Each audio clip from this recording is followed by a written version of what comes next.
Alors bonjour. Alors cette capsule traite de la création d'un graphique simple à partir du logiciel Excel.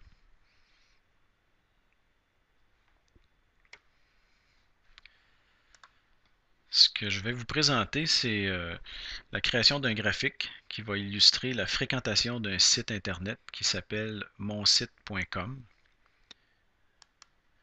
Et on va présenter jour par jour, du 1er septembre 2013 au 20 septembre 2013, le nombre de visites qu'il y a sur le site. Ce qui est important quand on fait un graphique, c'est de placer nos données de la bonne façon pour qu'Excel puisse générer automatiquement les graphiques selon nos attentes. Alors voici comment le tableau a été construit. J'ai une première colonne dont le titre de la colonne est jour et j'ai les étiquettes de l'axe horizontal qui va devenir l'étiquette de l'axe horizontal de mon graphique, soit du 1er septembre au 20 septembre 2013 dans la colonne jour. La colonne monsite.com illustre le nombre de visites que j'ai pour chacune des journées sur mon site internet qui s'appelle monsite.com.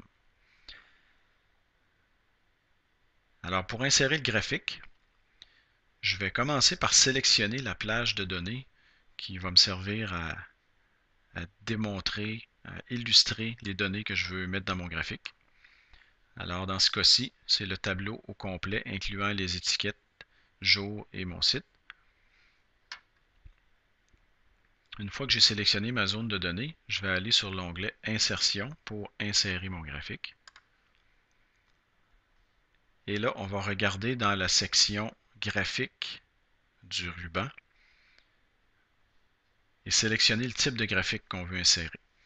On pourrait insérer un histogramme, un graphique en ligne, un graphique en secteur, en barre, une aire, un nuage, etc. Donc Excel nous offre plusieurs possibilités au niveau des types de graphiques. Maintenant, pour présenter des données dans le temps, on va souvent utiliser soit un histogramme en colonne ou un graphique en ligne. Dans ce cas-ci, je vais utiliser le graphique en ligne.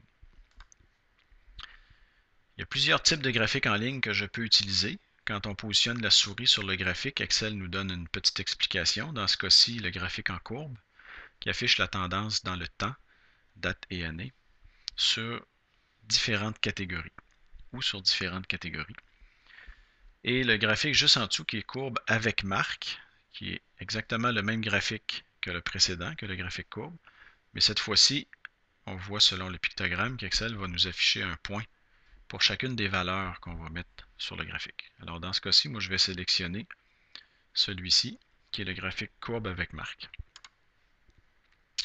Étant donné que j'avais bien construit mon tableau à l'origine et que j'ai sélectionné toute ma plage de données avec les titres de colonnes, automatiquement Excel a construit le graphique pour moi en mettant comme étiquette de l'axe horizontal la première colonne qui était dans mon tableau et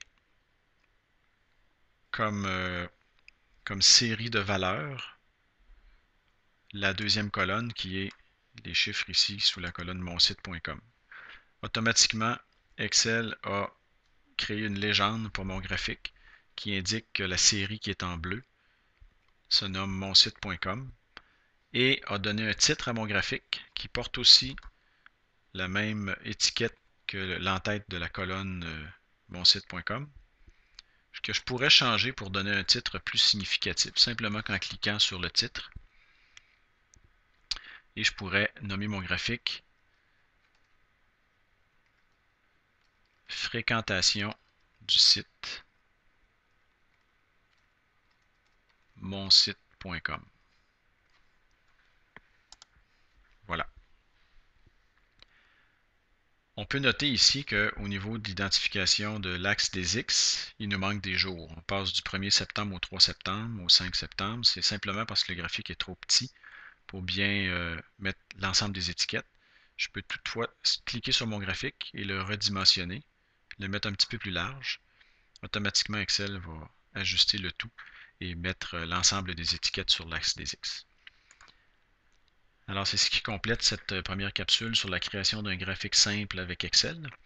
La prochaine capsule va vous démontrer comment ajouter une courbe de tendance sur cette série de valeurs et faire afficher la formule de la tendance.